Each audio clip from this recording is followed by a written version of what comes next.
السلام علیکم ورحمۃ اللہ وبرکاتہ۔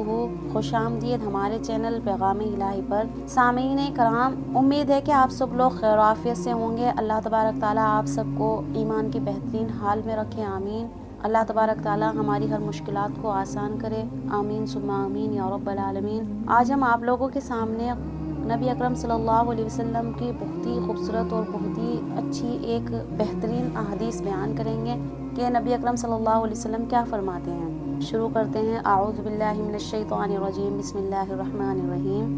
الحمد للہ وکفی وسلام علی عبادہ الذین اصطفی، اما بعد فقد قال النبی صلی اللہ علیہ وسلم القبر روضۃ من ریاض الجنۃ او حفرۃ من حفرۃ النیران۔ دیکھیے، قبر جنت کے باغوں میں سے ایک باغ ہے یا جہنم کے گڑھوں میں سے ایک گڑھا، جس کا خلاصہ یہ ہے کہ قبر یا تو جنت ہے یا پھر جہنم، یعنی قبر میں یا تو جنت کی طرح آرام ہوگا یا جہنم کی طرح تکلیف ہوگی، کیونکہ جس شخص کو قبر میں داخل کرتے ہیں وہ دو حال سے خالی نہیں، یا تو اس کے اعمال اچھے ہیں یا پھر خراب۔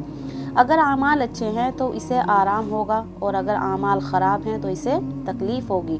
بس آرام اور تکلیف کا دار و مدار عمل پر ہے۔ اسی کو علامہ اقبال نے ان الفاظوں میں ادا کیا ہے کہ عمل سے زندگی بنتی ہے جنت بھی جہنم بھی، عمل سے زندگی بنتی ہے جنت بھی جہنم بھی، یہ خاکی اپنی فطرت میں نہ نوری ہے نہ ناری ہے۔ یعنی انسان عمل کے اعتبار سے جنت یا جہنم کا مستحق ہوتا ہے، فطرت کے اعتبار سے نہ جنتی ہے نہ پھر جہنمی۔ لہٰذا ہر انسان کو چاہیے اپنے اعمال ٹھیک کرے۔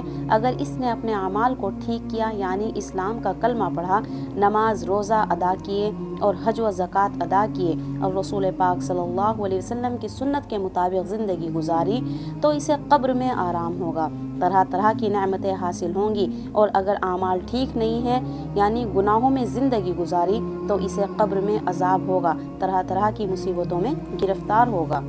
دیکھیے، اب یہاں یہ سوال پیدا ہوتا ہے کہ عذاب قبر تو اسی وقت ہوگا کہ جب کہ ہم قبر بنا کر اس میں کسی کو دفن کریں گے، اور اگر کسی کو دفن ہی نہ کریں تو پھر نہ ہی قبر ہوگی نہ عذاب ہوگا۔ مثلاً کوئی شخص جہاز میں مر گیا اور اسے سمندر میں ڈال دیا گیا، یا کسی شخص کو کوئی جانور کھا گیا، یا کسی کو آگ میں جلا دیا گیا، تو ظاہر ہے کہ ایسی صورتوں میں میت کے لیے کوئی قبر نہیں بنائی گئی، اور جب قبر ہی نہیں بنی تو پھر عذاب کیسے ہوگا؟ لہٰذا عذاب قبر کا معاملہ سمجھ میں نہیں آتا۔ تو اس کا جواب یہ ہے کہ انسان میں دو چیزیں ہیں، ایک اس کا جسم ہے اور دوسرے اس کی روح ہے۔ روح اصل ہے، وہ فنا نہیں ہوتی، اور جسم فنا ہو جاتا ہے۔ روح کے لیے چار مقام ہیں: عالم ارواح، عالم دنیا، عالم برزخ اور عالم آخرت۔ تمام روحیں عالم ارواح میں ہوتی ہیں۔ جب وہاں کا وقت پورا ہو جاتا ہے تو روح عالم دنیا یعنی اس عالم میں آتی ہیں، اور اس کے لیے یہ خاکی جسم بنایا جاتا ہے اور اس میں داخل ہو جاتی ہیں۔ پھر جب اس دنیا میں روح کا وقت پورا ہو جاتا ہے اور آدمی کی زندگی ختم ہو جاتی ہے تو اسے موت آ جاتی ہے، اور روح بدن سے نکل کر عالم برزخ میں چلی جاتی ہے، وہاں قیامت تک کے رہے گی۔ قیامت کے بعد روح عالم آخرت یعنی میدان محشر میں جمع ہوں گی۔ جس طرح جب انسان دنیا میں رہتا ہے تو کسی نہ کسی مقام میں ہوتا ہے، چاہے کولکتہ ہو یا پھر بامبے ہو یا دہلی ہو یا لکھنؤ یا کوئی اور جگہ، اسی طرح روح جب عالم برزخ میں پہنچتی ہے تو کسی نہ کسی مقام پر ہوتی ہے، اسی کو قبر کہتے ہیں۔ دیکھیے، قبر حقیقت میں وہی مقام ہے جہاں عالم برزخ میں روحیں رہتی ہیں۔ بس کسی شخص کو چاہیے سمندر میں ڈال دیا جائے، یا پھر جانور کو کھلا دیا جائے، یا آگ میں جلا دیا جائے، اس کی روح عالم برزخ میں کسی نہ کسی مقام پر ہوگی، اور اگر اس کے اعمال خراب ہیں تو وہی اس کو عذاب دیا جائے گا۔ جلانے یا سمندر میں ڈالنے سے وہ عذاب قبر سے نہیں بچ سکتا۔ عذاب قبر ضرور ہوگا، کیونکہ ایک نہ ایک دن اس دنیا سے جانا ضرور ہے۔ قرآن کریم میں اللہ تبارک تعالیٰ فرماتے ہیں کلُّ نفس ذائقۃ الموت، یعنی ہر نفس کو موت کا ذائقہ یا موت کا مزہ چکھنا ہے۔ کلُّ من علیہا فان، یعنی جو بھی اس زمین پر ہے مٹنے والا ہے۔ بس ایک نہ ایک دن مرنا یقینی ہے، چاہے آج ہو یا 1 سال بعد ہو یا 100 برس بعد یا 1000 برس بعد میں ہو، بہرحال ایک نہ ایک دن یہاں سے جانا ضرور ہے۔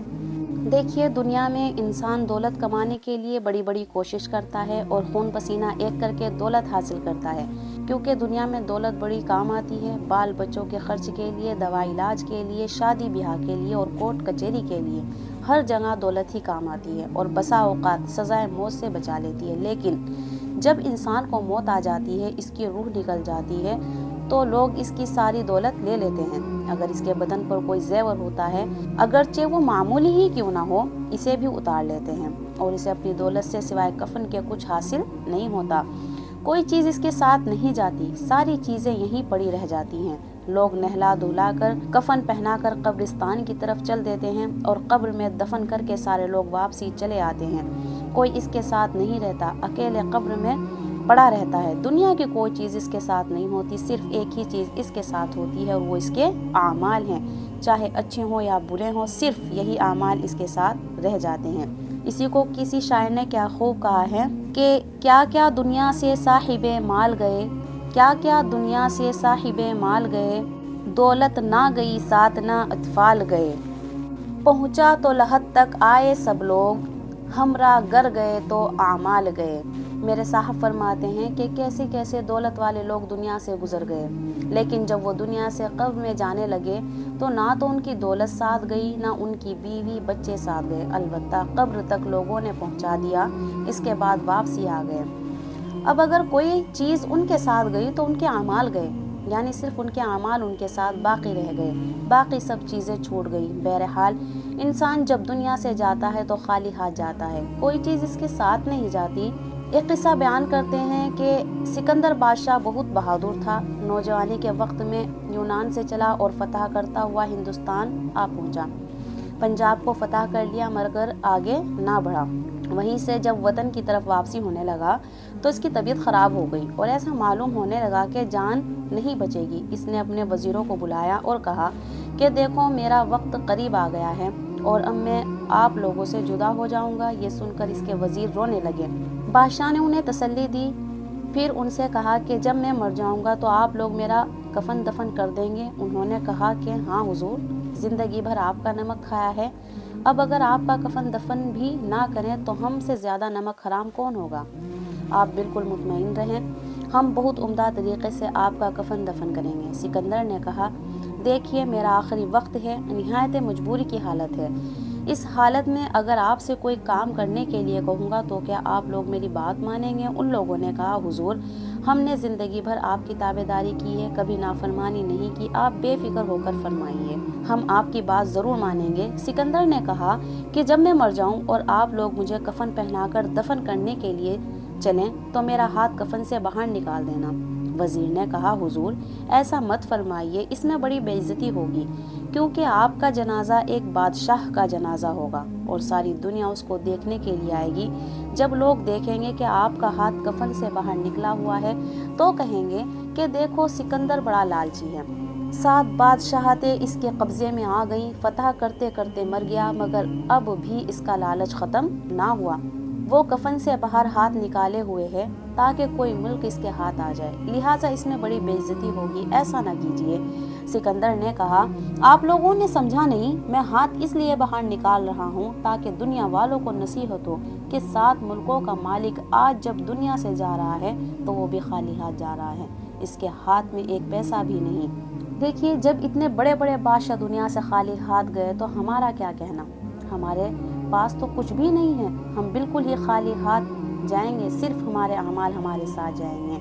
دیکھیے دوستو، دنیا کسی کے ساتھ نہیں جاتی، دنیا پیدا کرنے والے یعنی خدا سے ہمیں دل لگانا چاہیے۔ بس حاصل یہ نکلا کہ اس دنیا سے ہمیں ایک دن جانا ہے اور خالی ہاتھ جانا ہے، صرف ہمارے اعمال ساتھ ہوں گے، لہٰذا ہمارے لیے ضروری ہے کہ ہم اپنے اعمال درست کریں، اسلام کا کلمہ پڑھیں جو لا الہ الا اللہ محمد رسول اللہ صلی اللہ علیہ وسلم ہے، اس کے بعد نماز پڑھیں، روزے رکھیں اور اگر خدا نے دولت دی ہے تو پھر زکوٰۃ دیں اور حج کریں، خدا اور رسول کی بات دوسروں تک پہنچائیں، ہر کام سرور کائنات فخر موجودات احمد مجتبیٰ محمد مصطفیٰ صلی اللہ علیہ وسلم کی سنت کے مطابق کریں، کیونکہ رسول اکرم صلی اللہ علیہ وسلم نے ہر کام اسی طریقے سے کیا ہے جو خدا کو پسند ہے، اور جو چیز خدا کو پسند ہے اسی میں کامیابی ہے۔